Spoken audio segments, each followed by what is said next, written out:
prazer muito grande, assim, estar participando desse trabalho, desse grupo, assim. Quando eu vim pra cá, eu tive a impressão seguinte, eu tenho que decorar o trabalho para apresentar, mas eu vi que aqui somos um divã coletivo, né? Todo mundo desabafando, todo mundo falando seus preconceitos, enfim. Assim como tem os preconceitos das pessoas que são um pouco mais cheias, os preconceitos das pessoas que são magrinhas. Porque aqui no Brasil o padrão é corpão, paniquete, né? Você tem que ser paniquete, porque senão você não está incluído nesse padrão de beleza. A outra pessoa não só com a mão.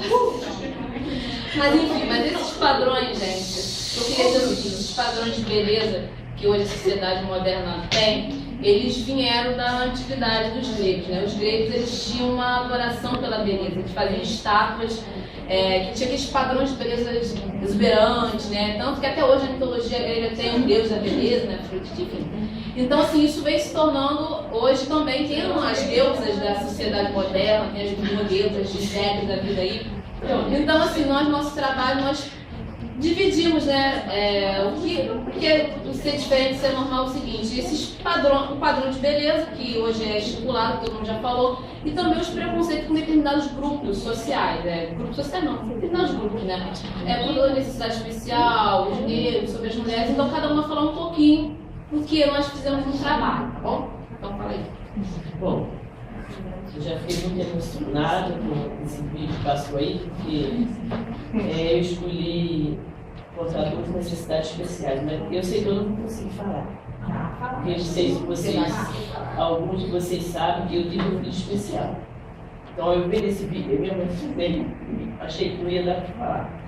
Então eu tive essa experiência do que é uma pessoa especial. Eu tive um filho, né?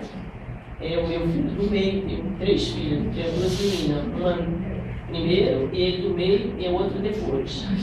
Então eu tive que cuidar do meu filho por 20 anos. Foi uma experiência muito grande, aprendi muito, né? E aprendi com ele. Ele não falava, ele enxergava e ele ouvia. Mas muita coisa eu aprendi com ele. Eu aprendi a amar mais. Eu aprendi a paciência, porque, gente, ter uma pessoa especial na nossa vida, na nossa família, eu acho que é um presente. Deus escolhe. Porque tem muitos que rejeitam, né? E às vezes a gente não está preparado. No começo, a gente até reclama, né? Reclama até com Deus, né? No começo da minha experiência. Mas com o passar do tempo, eu vivi 20 anos. Deus levou ele ia fazer 20 anos.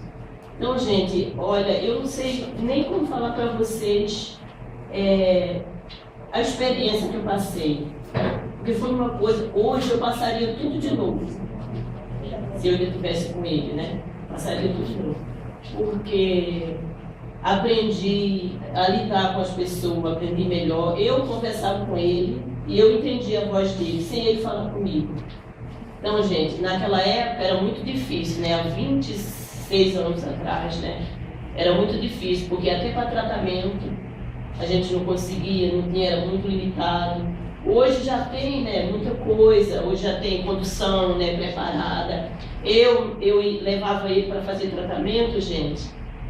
Ele gordinho, que na época ele era bem gordinho, não tinha carro, né? Hoje já tem carro, né? Mas não tinha, era tudo de condução. Muitas vezes eu tinha que pedir a uma pessoa para se levantar da condução para eu sentar com ele. Vocês imaginam que situação, né?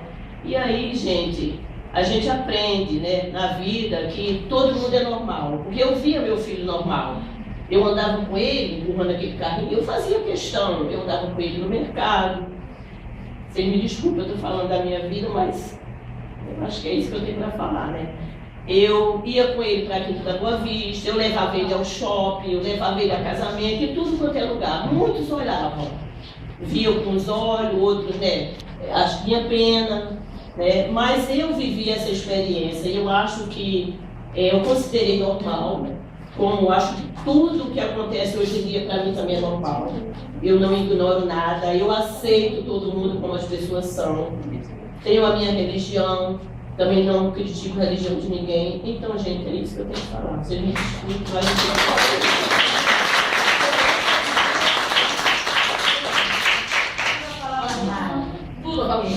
Eu falei sobre mais na parte da discriminação, né?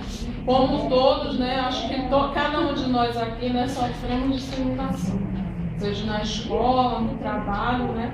Também sofri, né, no colégio também, muito bullying também, né? Mas em relação assim, o que eu passei assim, isso me serviu para me fortalecer mais, sabe?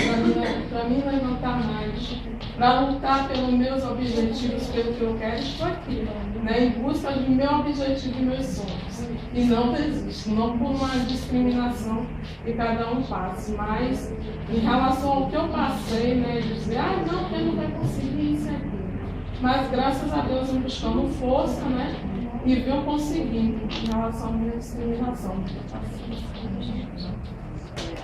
Falar um pouco agora da discriminação sobre as mulheres. Que alguns tempos atrás, o homem é quem comandava o lar. As mulheres só existiam apenas para criar os seus filhos e cuidar das suas tarefas domésticas. As que ficavam viúvas, elas eram obrigadas a trabalhar. E ela não era aceita na sociedade. Então, elas usavam manuseios de bordado, usavam confecções de flores. E naquela época, na sociedade, elas não eram aceitas. Então, a partir da década de 70, que isso já passou a mudar. Até uns poucos agora, ainda existem diferenças de salários entre as mulheres, mesmo ocupando cargos semelhantes dos homens. E também vamos citar que tem alguns cargos que antigamente as mulheres eram impossíveis de exercer, como vamos citar Marta Rocha, né, delegada, e a nossa presidenta é Dilma Rousseff, que isso vem mudando muito desde o tempo passado até esse tempo, entendeu? Então vem mudando muito a nossa presidenta. Olha só, as minhas colegas falaram um pouco do que a gente teve no trabalho. No nosso trabalho a gente procurou dividir os grupos sociais mais marcantes, as diferenças que são mais faladas, diferença de gênero, de raça, mas a gente também concluiu o trabalho tentando mostrar que a diferença pode ser simples, até da minha maneira de falar, o tom da minha voz. Então todas as diferenças são válidas e a diferença é necessária para que haja a liberdade de expressão, haja a democracia. E a gente colocou que a gente tem muita dificuldade de aceitar a diferença do outro e as nossas próprias diferenças. E que a sociedade impõe que a gente tem que ter esse padrão e a gente aceita. Então acho que o principal é a gente mudar essa concepção de que a gente tem que se subordinar a isso. E a gente fala muito em preconceito, pessoas portadoras de necessidades especiais. Isso é mais nítido. Mas as diferenças pequenas também são importantes, também marcam muito a vida da pessoa. Às vezes uma diferença simples no cabelo, diferente que a pessoa tenha, isso às vezes é mais forte para mim do que se eu não tivesse uma perna. Então às vezes eu acho... Desculpa, gente, eu sou muito forte.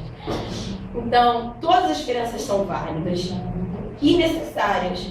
Então, a gente não tem que só olhar as diferenças principais, as pequenas diferenças na convivência com a nossa família, com as pessoas, a maneira de falar com as pessoas, para que hoje em dia eu veja um progresso, né? A informação, o esclarecimento está seguindo num rumo positivo, a fim de melhorar essas diferenças no relacionamento entre as pessoas e tornar a sociedade um pouco mais, aliás, um pouco menos preconceituosa. Eu particularmente acho que o preconceito nunca vai acabar. Acho que nunca vai acabar. Mas eu também não tenho, eu acho que a gente colocou que nós indivíduos não temos o poder de mudar todas as pessoas, mas a gente tem o poder de fazer a nossa parte. Amenizar fazendo a nossa parte, mudando as nossas concepções para poder mudar um pouco a nossa realidade. Obrigada.